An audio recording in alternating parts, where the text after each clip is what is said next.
ये कहानी एक ऐसे आदमी की है जिसकी 20 साल पुरानी एक गलती आज उसके सामने कयामत बनकर खड़ी है, जिसकी वजह से आज वो इस बर्फीले सुनसान इलाके में अकेला फंस चुका है और हर बीतते पल के साथ मौत उसके और करीब आती जा रही है। इस जानलेवा ठंडे और सुनसान इलाके में जिंदा रहने के लिए वह कांपते हुए गोलियों के अंदर भरे बारूद से आग जलाने की कोशिश करता है, लेकिन जैसे ही वह पहली गोली खोलता है उसे पता चलता है कि अंदर का बारूद पूरी तरह पानी में भीग चुका है। हार मानने वाला वो था नहीं, उसने तुरंत दूसरी गोली निकाली। ठंड से सुन्न हो चुके हाथों से बड़ी मुश्किल से वह गोली का सिरा अलग करता है। किस्मत से दूसरी गोली का बारूद अभी काम का था। वह पास पड़ी पतली पतली टहनियां तोड़ता है और उन्हें सावधानी से बारूद के ऊपर जमाता है। फिर वह अपनी खंजर से गोली के प्राइमर पर वार करता है। चिंगारी निकलती है और बारूद जल उठता है, लेकिन -300 डिग्री की ठंड ने उसके हाथों की सारी जान निकाल दी थी। उंगलियां जैसे पत्थर बन चुकी थी। वह खुद को बार बार समझाता है कि घबराना नहीं है। इस खतरनाक मौसम में और ऊपर से पीछा कर रहे दुश्मनों के बीच यह छोटी सी आग ही उसकी जिंदगी की आखिरी उम्मीद थी। वह आग में और लकड़ियां डालता है, आग को तेज करता है, अपनी शर्ट उतार देता है। शरीर में हो रही हाइपोथर्मिया की हालत थोड़ी संभलती है। वह एक घूंट शराब पीता है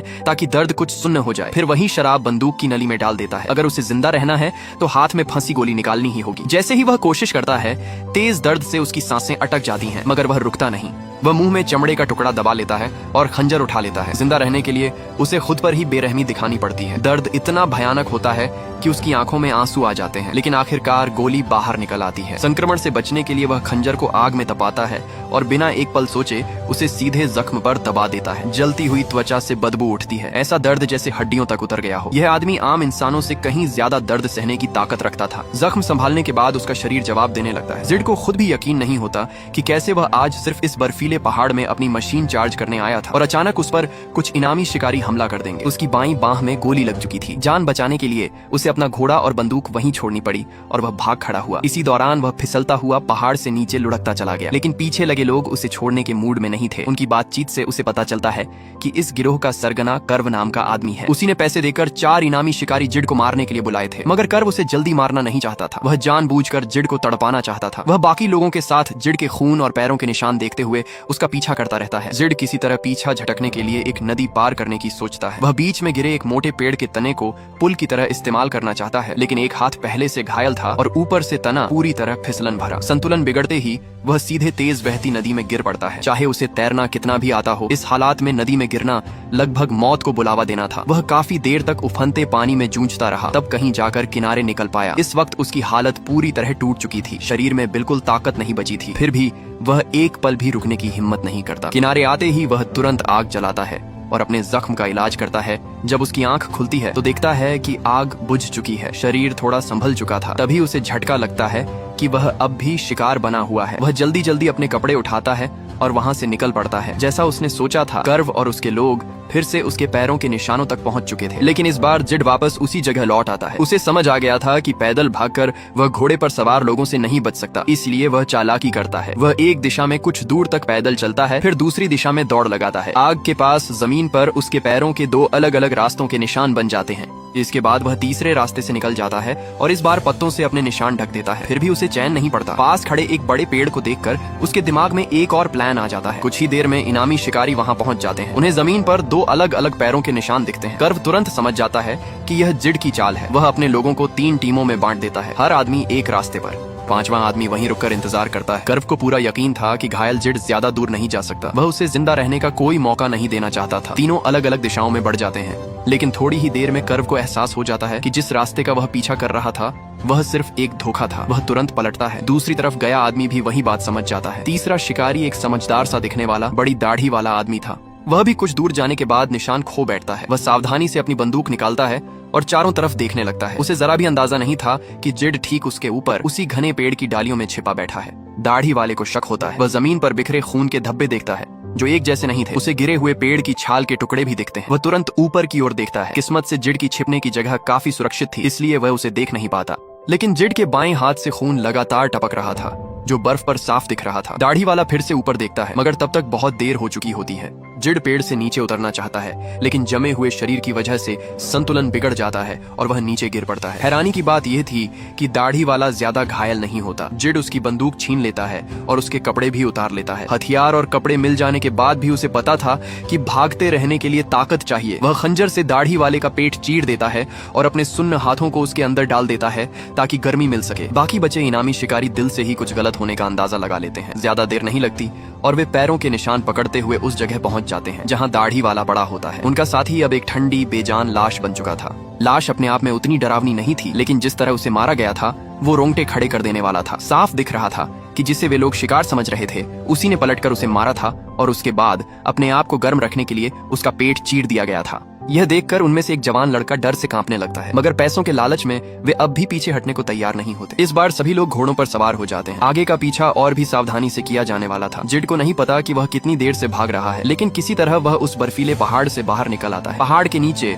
उसे इंसानों के रहने के निशान दिखते हैं। वहाँ एक घर था और पास ही एक बूढ़ा घोड़ा भी बंधा हुआ था। ये देखकर जिड की आंखों में उम्मीद जगती है। वह जल्दी से बाहर रखी काठी उठाकर घोड़ा चुराने ही वाला होता है कि तभी उसे बंदूक में गोली चढ़ने की आवाज सुनाई देती है। पीछे मुड़कर देखता है तो घर की लड़की उस पर बंदूक ताने खड़ी थी। वह जिड से पूछती है कि वह घोड़ा क्यों चुरा रहा है। जिड समझ जाता है कि आज शायद यहाँ से जिंदा निकलना मुमकिन नहीं है। उसका सारा हौसला टूट जाता है और वह घुटनों के बल जमीन पर बैठ जाता है। लेकिन लड़की उसकी हालत देख लेती है। उसके शरीर पर लगी गोली का जख्म उसे साफ दिख जाता है। उसकी आंखों में दया आ जाती है। वह तुरंत बंदूक नीचे रखती है और घर के अंदर से अपने छोटे भाई को बुलाती है। दोनों बच्चे किसी तरह जिड को सहारा देकर गर्म घर के अंदर ले आते हैं और उसके जख्मों पर फिर से पट्टी बांधते हैं। लेकिन जब जिड बेहोश होता है तो लड़का चुपके से उसके बैग से सामान चुराने की कोशिश करता है। कुछ देर बाद दोनों बच्चों का पिता शिकार से वापस लौटा है। जैसे ही उसकी नजर जिड के गोली लगे जख्म पर पड़ती है, वह उसे एक खतरनाक आदमी मान लेता है। लड़की बताती है कि यह आदमी घोड़ा चुराने आया था। उस जमाने में यानी 1868 में घोड़ा सबसे जरूरी साधन होता था।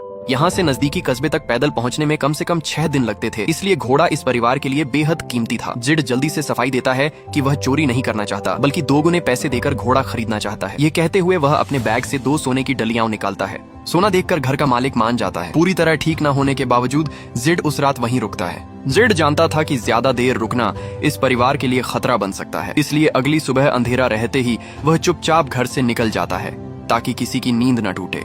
वह बूढ़े घोड़े पर चढ़ता है और अकेला आगे बढ़ जाता है। कुछ ही देर बाद कर्व वाकई अपने लोगों के साथ वहां पहुंच जाता है। वे उस परिवार से पूछताछ करते हैं कि जिड किधर गया और क्या उन्होंने उसकी मदद की थी। तलाशी के दौरान उन्हें घर में पड़े सोने के टुकड़े मिल जाते हैं। साफ था कि ये सोना इस परिवार का नहीं हो सकता। कर्व गुस्से में घर के मालिक को सबक सिखाने ही वाला होता है कि तभी उसके साथ आए एक इनामी शिकारी की नजर लड़की पर पड़ती है और वह उसके साथ बदसलूकी करने की कोशिश करता है। कर्व तुरंत उसे रोक देता है। वह लड़की को ध्यान से देखता है। उसकी आंखों में जरा भी हवस नहीं थी, बल्कि एक अजीब सी हमदर्दी थी। उसका रवैया थोड़ा नरम पड़ जाता है। कर्व दोनों बच्चों की बात पर भरोसा कर लेता है। वह इस परिवार को नुकसान नहीं पहुंचाता। वह साफ कह देता है कि उसे बस सोना चाहिए और कुछ नहीं। वह बार बार यही दोहराता है कि उसे सिर्फ सोना चाहिए। जाते वक्त वह मरे हुए दाढ़ी वाले का घोड़ा भी उस परिवार को दे देता है। इससे साफ था कि कर्व उतना बुरा नहीं था जितना वह दिखता था, लेकिन जिड के मामले में वह बिल्कुल अलग था। काफी दूर निकल जाने के बाद जिड को पहली बार थोड़ा चैन मिलता है। वह लड़की के घर से लाया हुआ खाना खाते हुए आगे बढ़ रहा होता है। तभी उसे अपने पैसों की थैली कुछ हल्की लगती है। शक होने पर वह उसे खोलकर देखता है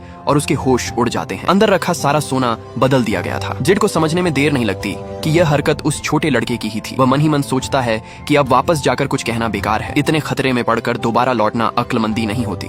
जिड को लगता है कि अब वह पूरी तरह सुरक्षित है, लेकिन हकीकत कुछ और ही होती है। कुछ किलोमीटर दूर कर्व और उसके लोग पूरी रफ्तार से उसी दिशा में बढ़ रहे होते हैं। जिड घबराता नहीं। वह जानबूझकर जमीन पर एक बड़ा सा अलाव जलाता है और उसमें हरे चीड़ के पत्ते डाल देता है, जिससे आसमान में गाढ़ा धुआं उठने लगता है। दूर से धुएं का गुब्बार देखकर कर्व और उसके लोग समझ जाते हैं कि जिड यहीं कहीं है और वे और तेजी से वहां पहुंचने लगते हैं। जिड उस दाढ़ी वाले से छीनी गई बंदूक लेकर पहाड़ी ढलान पर छिप जाता है और सही मौके का इंतजार करने लगता है। जब कर्व और उसके लोग आग वाली जगह पहुंचते हैं तो उन्हें जिड कहीं दिखाई नहीं देता। दाढ़ी वाले की मौत से सबक ले चुके ये लोग अब बेहद सतर्क थे। वे अलग अलग नहीं बढ़ते, बल्कि एक दूसरे के पास रहते हैं। आसपास की हर जगह, यहाँ तक कि सिर के ऊपर भी लगातार नजर रखते हैं। जिड चाहता था कि वह एक एक करके उन्हें गिराए, लेकिन उन्हें इस तरह सावधान देखकर उसे कोई मौका नहीं मिलता। धीरे धीरे शाम ढल जाती है और अंधेरा फैलने लगता है। दोनों पक्ष एक दूसरे को ताकते हुए वहीं फंसे रहते हैं। जिड हमला करने की हिम्मत नहीं कर पाता, क्योंकि उसे पता था कि अगर उसने एक को भी मार दिया तो बाकी 3 उसे आसानी से खत्म कर देंगे। दूरी और अंधेरे की वजह से देखने में दिक्कत होने लगती है। तभी जिड को कुछ अजीब लगता है। उसे दिखता है कि 4 इनामी शिकारियों में से एक गायब है। खतरे को भांपते हुए वह वहां से निकलने की सोचता है, लेकिन उससे पहले ही कर्व उसके पीछे आ खड़ा होता है। कर्व उसे बंदूक फेंकने को कहता है। कर्व की एक बात सुनते ही जिड को अचानक सब याद आ जाता है, अपनी असली पहचान और वो वजह जिसके लिए कर्व उसे मारना चाहता था। अब जिड को समझ में आ जाता है कि यह पीछा क्यों किया जा रहा है। कर्व सीटी बजाकर अपने साथियों को बुलाने ही वाला होता है, तभी जिड मौका देखकर भाग खड़ा होता है। गुस्से में कर्व बंदूक उठाकर गोली चला देता है। ये गोली जानबूझकर चूकी थी या गलती से, ये साफ नहीं था। गोली जिड को नहीं लगती और कर्व भी उसका पीछा नहीं करता। अगले दिन जिड एक शिकारी द्वारा लगाए गए जाल के पास पहुंचता है। वहाँ एक बड़ा काला भालू फंसकर मर चुका था। जिड जाल से रस्सी काटता है और उस भारी भरकम जाल को अपने साथ ले लेता है ताकि आगे चलकर वह इसे किसी नए जाल की तरह इस्तेमाल कर सके। उधर कर्व और उसके लोग पूरी रात आराम करने के बाद फिर से पीछा शुरू करते हैं। कर्व उन्हें आसपास सतर्क रहने की हिदायत देता है, लेकिन उन्हें क्या पता था कि जिड को एक नया खतरनाक हथियार मिल चुका है। थोड़ी ही देर में एक जवान इनामी शिकारी उस बड़े जाल में फंस जाता है। जाल जानलेवा तो नहीं था, लेकिन उसकी हालत ऐसी हो जाती है कि वह आगे चलने लायक नहीं रहता। टीम की रफ्तार वहीं थम जाती है। कर्व बिना कोई भावना दिखाए ठंडे दिमाग से फैसला लेता है, वह आदमी अपना घोड़ा छोड़ दे। यह फैसला बेरहम था, लेकिन बाकी 2 लोगों को इसमें कोई गलती नहीं दिखती। 5 लोग मिलकर एक घायल आदमी का शिकार करने निकले थे और अब उनमें से 2 खुद मारे जा चुके थे। बचे हुए 2 मन ही मन इस काम से बाहर निकलने का बहाना ढूंढने लगते हैं, लेकिन असल में वे बस ज्यादा पैसे ऐंठना चाहते थे। दोनों बचे इनामी शिकारी अब साफ तौर पर पीछे हटना चाहते थे, लेकिन सीधे मना करने की हिम्मत उनमें नहीं थी। वे कहते हैं कि अब सिर्फ 1 हफ्ते का वक्त बचा है और हालात उम्मीद से कहीं ज्यादा खतरनाक हो चुके हैं। 2 लोग मारे जा चुके हैं और यह बात उन्हें अब भी हैरान कर रही थी। वे इस पूरे मिशन को एक तरह का संकेत मानने की बात करते हैं और चाहते हैं कि इसे यहीं खत्म कर दिया जाए। उनका असली मकसद बस यह था कि पैसे की नई शर्तें रखी जाएं। वे चाहते थे कि आगे का काम अलग अलग किया जाए ताकि हर कोई अपना फायदा देख सके। कर्व उनकी लालच भरी बातों पर ज्यादा बहस नहीं करता। वह जानता था कि ये लोग डर भी रहे हैं और मौके का फायदा भी उठाना चाहते हैं। बिना ज्यादा कुछ कहे वह पीछा जारी रखने का फैसला करता है। बर्फीला इलाका पीछे छूट चुका था और अब पीछा करना और भी मुश्किल हो गया था। जिड पैदल चल रहा था जबकि कर्व और उसके 2 आदमी घोड़ों पर थे। यह पीछा नेवादा से शुरू होकर सीमा पार करते हुए न्यू मैक्सिको तक पहुंच जाता है। रास्ते में जिड की मुलाकात कुछ ऐसे लोगों से होती है जिन्होंने अभी अभी एक बैंक लूटा था। ऐसे लोगों से टकराना इस बात का संकेत था कि अब कोई कस्बा ज्यादा दूर नहीं है। जिड किसी झंझट में नहीं पड़ना चाहता था, इसलिए उनसे उलझने से बचता है। उन लुटेरों में से 2 को जिड की चाल ढाल देखकर समझ आ जाता है कि यह आदमी कमजोर नहीं है, इसलिए वे उसे छेड़ते नहीं है। लेकिन तीसरा आदमी जो बेवजह हंसी मजाक कर रहा था, जिड को हल्के में ले लेता है। वह कहता है कि जिड उसके रास्ते का राज खोल सकता है, इसलिए उसे मार देना चाहिए। असल में वह बस किसी को मारकर अपनी बेरहमी साबित करना चाहता था। कुछ लोग बिना वजह ही अपनी मौत बुला लेते हैं। उस आदमी के साथ भी यही होता है। वह न सिर्फ अपनी जान गंवाता है बल्कि अपना सामान और घोड़ा भी छोड़ जाता है। जिड वहाँ से निकल चुका होता है और कुछ ही देर बाद कर्व और उसके साथी उस जगह पहुँचते हैं। जमीन पर पड़ी लाश देखकर उनमें से एक आदमी जेब से इनामी पोस्टर निकालता है। उसे पता चलता है कि मरा हुआ आदमी खुद एक वांछित अपराधी था। उसे जिंदा या मरा पकड़ने पर $250 मिलते थे, जो कर्व की पेशकश से कहीं ज्यादा था। अब वह आदमी तुरंत फैसला कर लेता है कि वह यहीं से अलग हो जाएगा। बिना किसी जोखिम के वह लाश को लेकर इनाम वसूलना चाहता था। दूसरा आदमी उसे रोकने की कोशिश करता है, लेकिन वह साफ कह देता है कि यह मौका छोड़ना बेवकूफी होगी। कर्व भी जबरदस्ती नहीं करता। हर इंसान को अपनी राह चुनने का हक होता है, लेकिन कर्व यह जरूर तय करता है कि पैसे का बंटवारा उसी के हिसाब से होगा। उसकी यह बात दूसरे आदमी को अंदर ही अंदर जला देती है, लेकिन वह कुछ कर नहीं पाता। जिड अब लुटेरे के घोड़े पर सवार होकर दिन रात भागता रहता है। काफी समय बाद वह एक निर्माण स्थल पर पहुंचता है जहां रेलवे लाइन बिछाई जा रही थी। वह घोड़े को छिपाकर मजदूरों के बीच घुस जाता है ताकि कुछ खाने पीने का इंतजाम कर सके, लेकिन साइट का मुखिया घोड़े को देख लेता है। घोड़े की पीठ पर लगे निशान से वह पहचान लेता है कि यह घोड़ा कहाँ का है। वह जिड को चोर समझ लेता है। उस दौर में घोड़ा चोरी करना बहुत बड़ा जुर्म था और ऐसा आदमी पकड़ने पर $200 का इनाम मिलता था। जिड को वहीं पकड़ लिया जाता है। कुछ ही देर बाद कर्व और उसका आखिरी साथी भी उसी निर्माण स्थल पर पहुंचते हैं। वे मुखिया से पूछते हैं कि क्या उसने किसी अजनबी को घोड़े पर आते जाते देखा है। मुखिया जानबूझकर रूखा व्यवहार करता है और कहता है कि उसने किसी को नहीं देखा।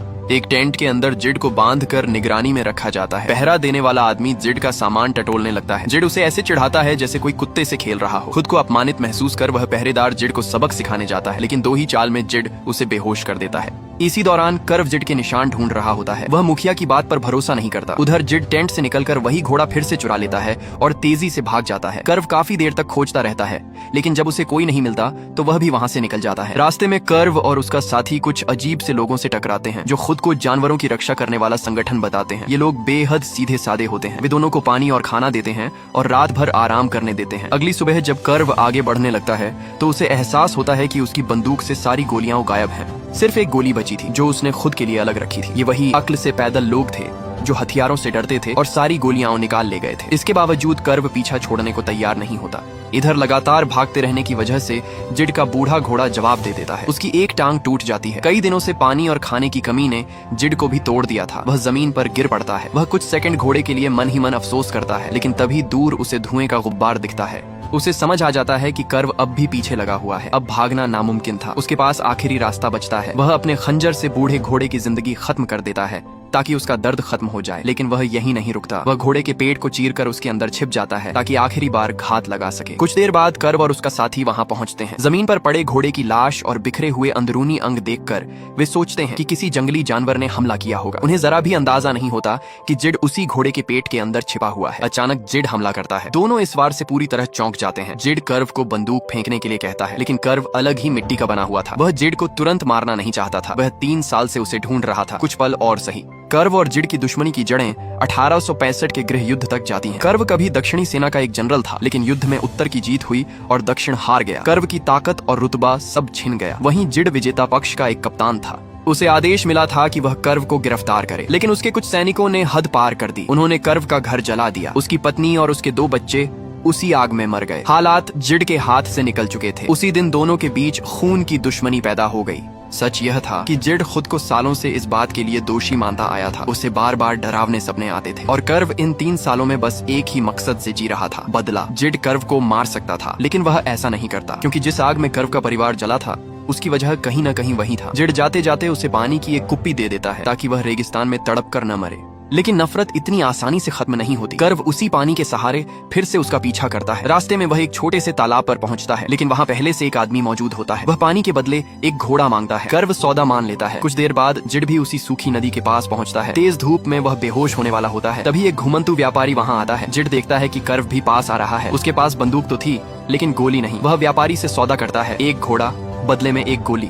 उधर कर्व भी घोड़े से गिर पड़ता है, लेकिन किसी तरह खुद को संभाल लेता है। वही व्यापारी उसके पास भी आता है और पानी के बदले बंदूक मांगता है। कर्व सामने खड़े अपने दुश्मन को देख चुका था। बिना ज्यादा सोचे वह सौदा मान लेता है। बंदूक में सिर्फ एक ही गोली थी। वह व्यापारी जानबूझकर दोनों को एक दूसरे के सामने खड़ा कर रहा था। आखिरकार दोनों आमने सामने आ जाते हैं। अब पीछे हटने का कोई रास्ता नहीं था। जिड अपनी खाली बंदूक फेंक देता है और कर्व की बंदूक उठा लेता है, लेकिन कर्व के चेहरे पर मौत का डर नहीं होता। वह जिड से कहता है कि उसे मार दो, उसके लिए यही मुक्ति है। लेकिन जिड समझ चुका था कि बदला किसी को सुकून नहीं देता, सिर्फ दर्द को और लंबा करता है। दोनों यह मान लेते हैं कि इस सब का असली दोषी कोई इंसान नहीं, बल्कि वह बेरहम जंग थी। कर्व अपने दिल का बोझ उतार देता है। जिड अपने गुनाहों के साथ जीने का फैसला करता है। हजारों किलोमीटर तक चली यह खून खराबे की दौड़ आखिरकार एक अजीब सी शांति पर खत्म होती है। यहाँ कहानी खत्म हो जाती है।